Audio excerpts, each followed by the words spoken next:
After having spent 3 years putting together Napoleon, an intimate account of the years of supremacy 1800-1814, I began reading about what happened after 1814.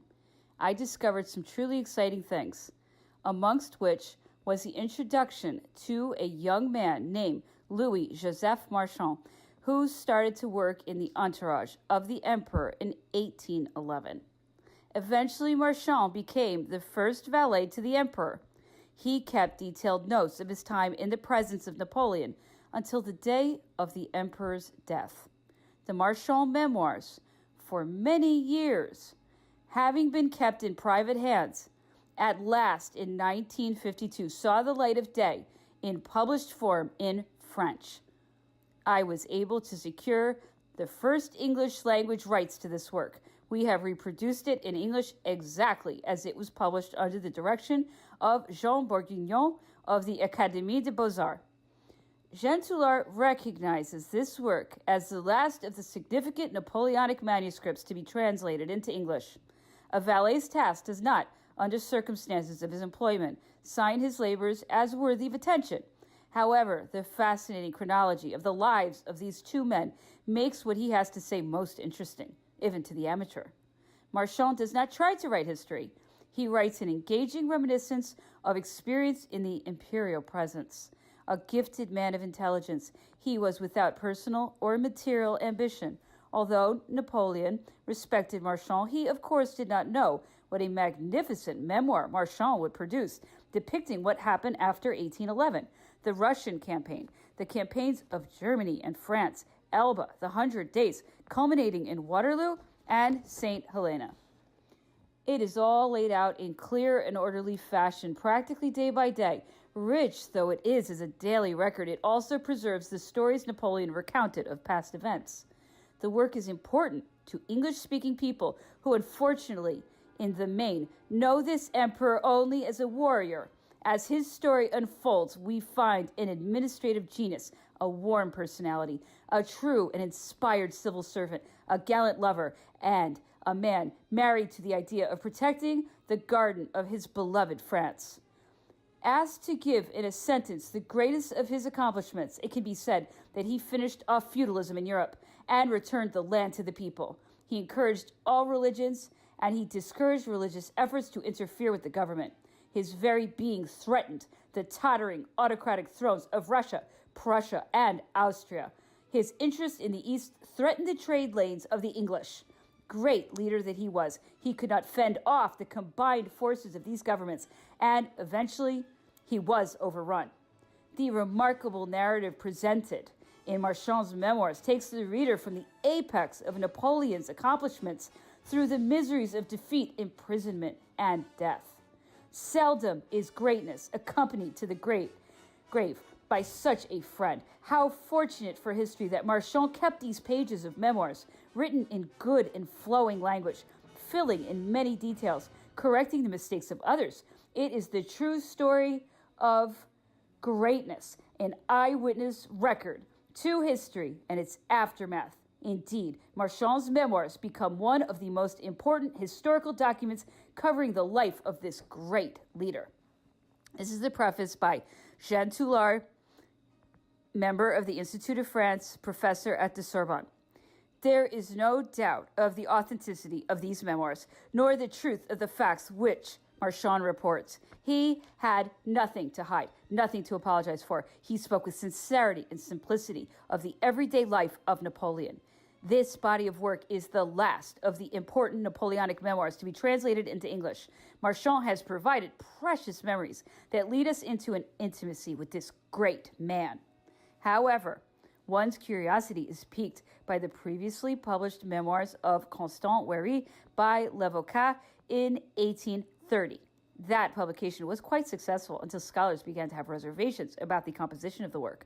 To what extent had the editors embellished Constant's memories of his experiences? In the end, Constant abandoned Napoleon along with the Mameluke Roustan in 1814. For this, Constant was not forgiven. It was Marchand who was chosen by the Grand Marshal of the Palace, Bertrand, to replace Constant. The young man came from a good family from Eure-le-Loir and accompanied Napoleon to the Isle of Elba. Educated, discreet, and devoted, Napoleon let himself be won over. Marchand is at the Tuileries during the 100 Days. He accompanies the emperor at Waterloo, and he embarks on the Bellerophon and then the Northumberland with him. They find themselves on St. Helena, where Marchand exercises meticulous care to assure the comfort of the emperor, making every effort to provide a life better than reality. He was with him until the moment of his death. Of course, he was not with Napoleon during the greatness of the empire, nor was he the confidant of the great imperial decisions. He became attached to Napoleon at the moment of the emperor's decline. But his testimony of events during the imperial twilight is nothing less than moving. This is the first translation into English of Marchand's very important text on the Epic of Napoleon. It completes the ensemble of materials brought together by Dr. Proctor Jones to assist in the understanding of the real Napoleon, the intimate Napoleon. In this work, the emperor speaks freely. Listen. Okay. Marchand 1, Jean Bourguignon. As modest as Marchand's position first was in Napoleon's service and during the painful exile, his devotion to the emperor remains without par. As the great exile himself said, Marchand's services were those of a friend. Joseph Narcisse Marchand was born in Paris on March 28, 1791. His mother, born Marie Marguerite Broquet, had become the first of the King of Rome's 3 nurses. She had the fullest trust of the governess to the children of France, Madame de Montesquieu. She was designated to swaddle the imperial child, feed him, and watch over him at night, sitting by his bed. She was dressed as one of the empress's chambermaids, those Napoleon himself called the Black Ladies, because they always wore black silk aprons, whereas he called the wardrobe girls white ladies, because they wore white aprons. Among the 3 wardrobe girls was Henriette Marchand, daughter of the first nurse, and sister of the faithful Marchand of the years of exile, thanks to the help of his mother, and especially that of Madame de Montesquieu. Louis Marchand entered the imperial household in 1811 as a domestic servant. We know that at the governess's request, he received from the emperor in 1812 the sum of 4,300 francs in order to purchase a replacement for military service. The Marchand family comes from a good, solid French stock. Its homeland, like that of the various branches of its family, is the Beauce, the former Gallic land of the Carnutes, amid the rare and cool valleys, crossing the open plateau where the summer of proverbial harvest, opulence regions. A county in the Jura de Loire, the county of Maintenon, regroups the rural communities where can be found the ancestry of the emperor's companion in exile. First, Hanches, in a bright valley of the Drouet, and further east near Gallardon, Imeray, and Montlouet, in the charming Voise Valley. Interesting details. Euphrasie, the granddaughter of Anne Brigitte Marchand, who was the aunt of the future Count Marchand, had wed Jean-Baptiste Painlevé, grandfather of the Paul Painlevé, of the great scientist and statesman whose remains rest in the Panthéon. In addition, Madame Paul Painlevé, born Petite de Villeneuve, had an aunt who was, through the Broquet, the grandniece of Louis Marchand's mother. As soon as he entered Napoleon's service, Louis Marchand took part in the trip to Holland made by the Emperor and Empress. He was then barely 20. He immediately distinguished himself by his intelligence and devotion, but his true character emerged mainly at Fontainebleau in 1814 at the time of the abdication. Constant, the first valet, and the Mameluke Roustan ran away like cowards before their master's misfortune. Marchand was then chosen by the Grand Marshal to replace Constant. While his mother accompanied the King of Rome and his governor to Vienna, he followed the emperor to Elba. Full of zeal, clever, sensitive, and discreet, he soon gained the trust of the emperor, who never had cause to regret it. Having returned to France during the 100 Days, his head was not turned by the sudden reversal of fate. In Paris, as in Porto Ferrajo, he remained true to himself. After Waterloo on the Bellerophon and On the Northumberland, during all the painful and difficult times of exile, he showed himself to be as respectful, zealous, active, and attentive as he was at the Tuileries and at the Élysée. At the time when misfortune and defections disbanded so many courtiers, Marchand tried to spare Napoleon as many annoyances and sorrows as he could. He was, in the full meaning of the word, a man of heart, a continuous witness to the miseries and sufferings of the great man. His first concern was, if not to heal an incurable wound, at least to ease through distractions and occupations the prestigious and superhuman intelligence suddenly reduced to idleness, condemned to slowly devour itself. Conversations, reading, and dictation, in Napoleon's own words, were like flowers cast upon a path, leading him to the grave. To prolong them, inspire them, even solicit them, were so many ways to draw him out of his melancholy and solitary thoughts, and to shorten the long and deadly hours of his captivity.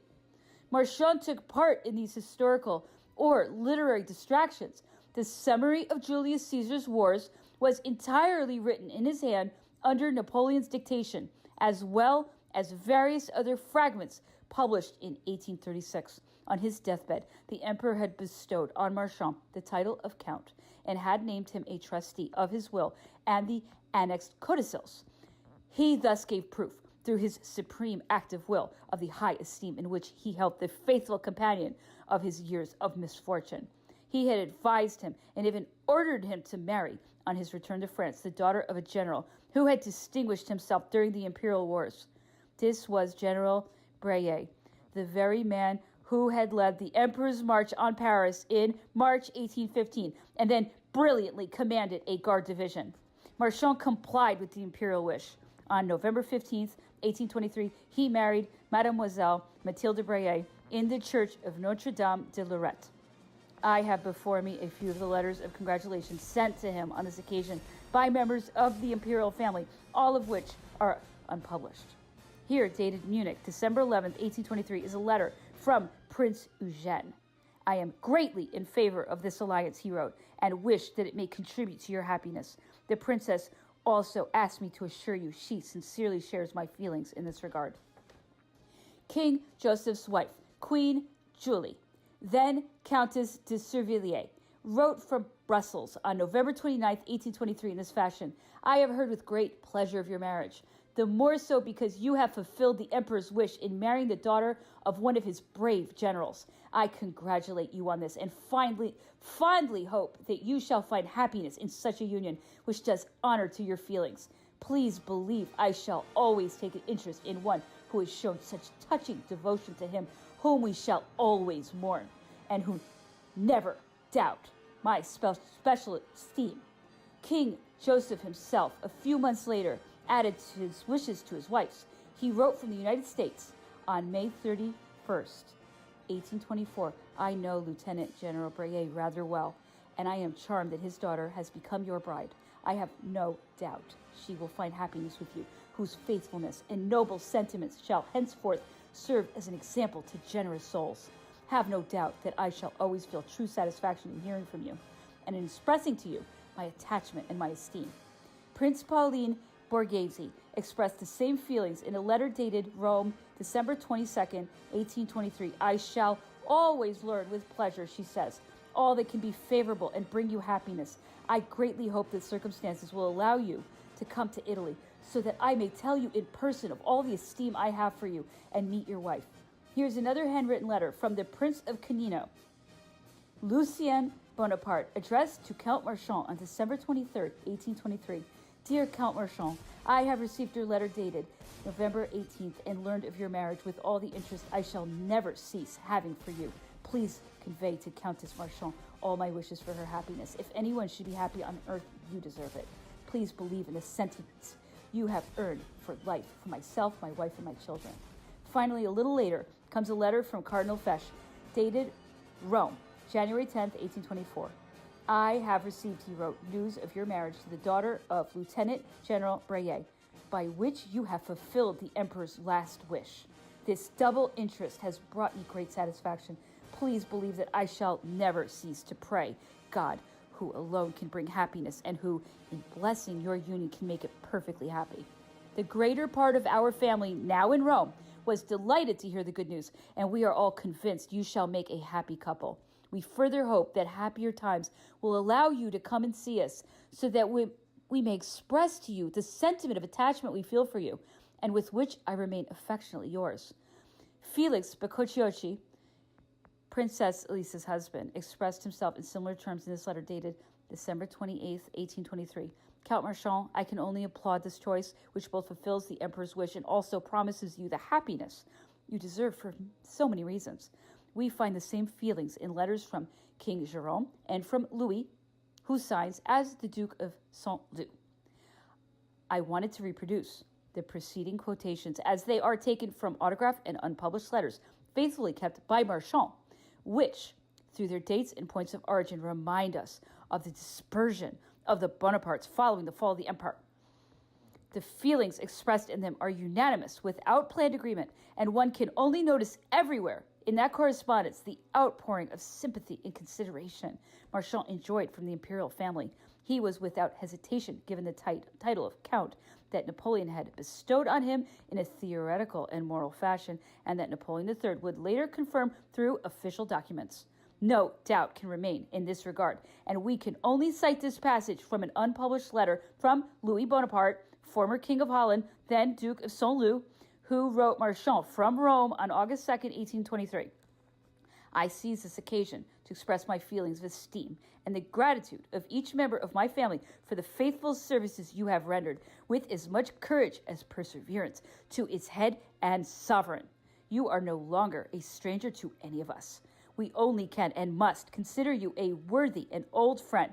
The noble reward bestowed upon you by the emperor is worthy of him and of your feelings, and can only be approved and considered gratifying by all those with a sensitive and French heart. From the marriage of Louis Marchand and Mathilde Breillet was born a daughter, Malvina, who married Monsieur Desmazières, an auditor in the Council of State. Their son, Monsieur de Mazières, was Marchand's last heir. He died without issue. Prior to leaving St. Helena on May 27th, 1821, 18 days after the funeral, Marchand had come alone to accomplish a last pilgrimage to the primitive valley scattered with myrtle and wild roses, since named Valley of the Geraniums, and which sheltered under a nameless slab the grave of the great exile. Filled with sorrow, he knelt. He kissed for the last time the stone covering the man he loved and served so well. He picked a small flower, which he placed in his notebook. Then, casting a last look, an emotional and deep look, he wished to penetrate all the way to the emperor. He got back on his horse and returned to town that same evening with the other exiles. He sailed on the camel that was to return them to Europe.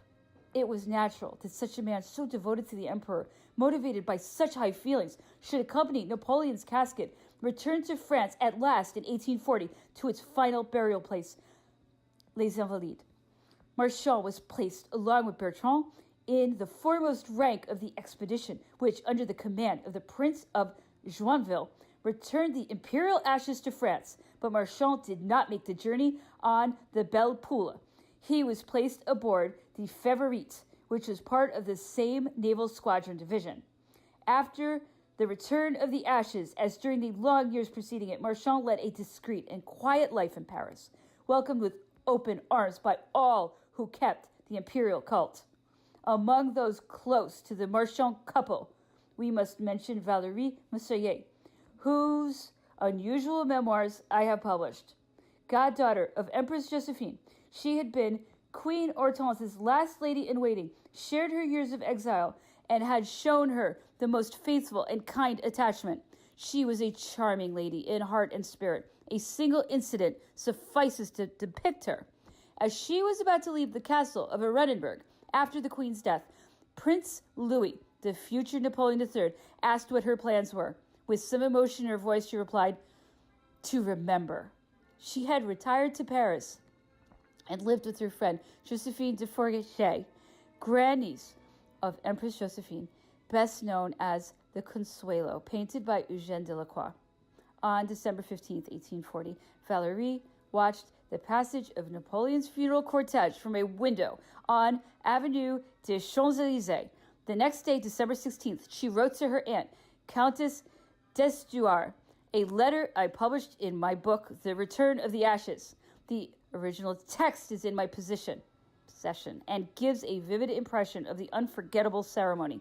She ends by adding, that fine day was for me followed by a fine evening. Monsieur Marchand came for dinner along with Father Coquereau, who pleases me, for he is prouder to have brought back the emperor's ashes than if he had received a cardinal's hat. We remained all four together, Rue du Colisée, as if in a sanctuary, and she then renders Marchand a memorable homage. We remembered, she said, my uncle's last words. My children, continue to faithfully and quietly serve the Bonapartes for the sole satisfaction of having done so. Is not Monsieur Marchand himself a living example of this? This excellent man wanted to give me new and precious mementos of the emperor, among them some of his hair, cut by Marchand after his death. I shall ask Josephine de Forget on her next visit to Ham to tell the prince on my behalf all the good deserved by this admirable man, whose intentional modesty is such that it exasperates me. It appears, according to this letter, that Marchand was then not fully understood by Louis Napoleon and his entourage. We indeed can see Valérie Messier herself refer to the topic in another letter she sends to the prince on January 8th, 1841, from which we extract this passage. To devote myself to the cause of those the emperor left us is the only reward I seek, Monsieur Marchand said to me a few days ago on his return from St. Helena, and my heart repeats this to you along with his. Allow me to say a few words to you regarding this admirable man. Is it true that people have attempted to belittle him in your eyes? I don't know this, nor do I wish to, but I feel it is my duty toward you, as toward this friend who is so rightly dear to us, my family and myself, to remind you of these words of your beloved mother. The Marchands and the brocade must be listed in the golden book of the emperor's memory. I myself shall add the name of the Brayets, having witnessed, as did my father, their feelings of disinterested faithfulness.